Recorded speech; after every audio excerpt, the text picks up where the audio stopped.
Professor John Ryan, who joins us live from London. He is a Brexit advisor and economist. John, is the problem here, the real problem, that this is a dispute that's arising out of a compromise in a treaty in which both sets of sides can read something slightly different into the language? I don't think so. I think that the French are making a deal of this for what Peter Allen mentioned there, that the fishing community is held in very high regard in France. But also, I think the French are very perturbed about how the British government has been very footloose and fancy-free with the Brexit deal that was agreed last year, and especially over the Northern Ireland Protocol. And they've been advocating in the European Union a much harder line that's been taken so far by the European Union. The problem they have over this fishing dispute is they are not able to get enough support among the other 26 members to go to a dispute resolution mechanism at the moment.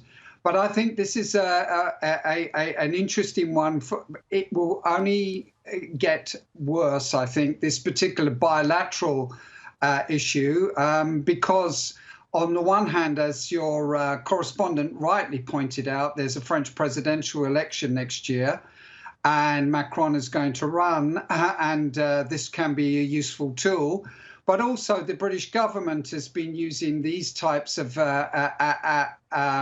activities to take focus away from the failures of Brexit so far. And I think that is something that needs to be considered in this discussion. So the French bashing the British bashing the French, both for their own reasons. Look, is Brexit the overall problem in all of this, though? I think you mentioned it there at the end of your last answer. Or do you think there is a particular problem between the two governments and the two political leaders as well? Both. I don't think personal relations between Macron and Boris Johnson are that great.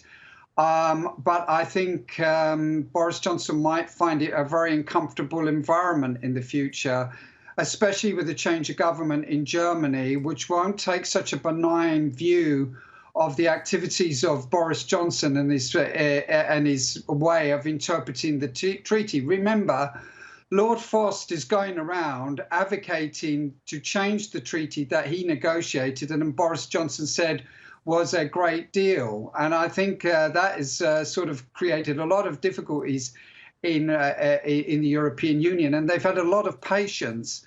I don't think patience is something that the French president has much of at the moment. And so on a personal level, absolutely right, the relationship is not good. But Brexit, and fundamentally what might happen over the Northern Ireland Protocol, which has a link into the internal market as well, is going to be of clear and present danger, and will get a very vigorous response from the European Union, especially when a new German government will come into power, because the Greens and the SPD in that governing coalition, along with the FDP, have a very negative opinion about Boris Johnson, one, Brexit, two, and number three, that Britain's been allowed to get away with too many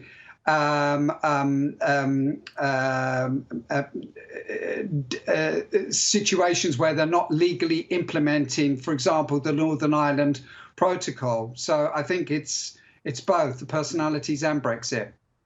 Well, it's like I said to Peter Allen, they are interesting times, and I'm sure it'll all keep you very busy. Professor John Ryan, thank you very much indeed for joining us.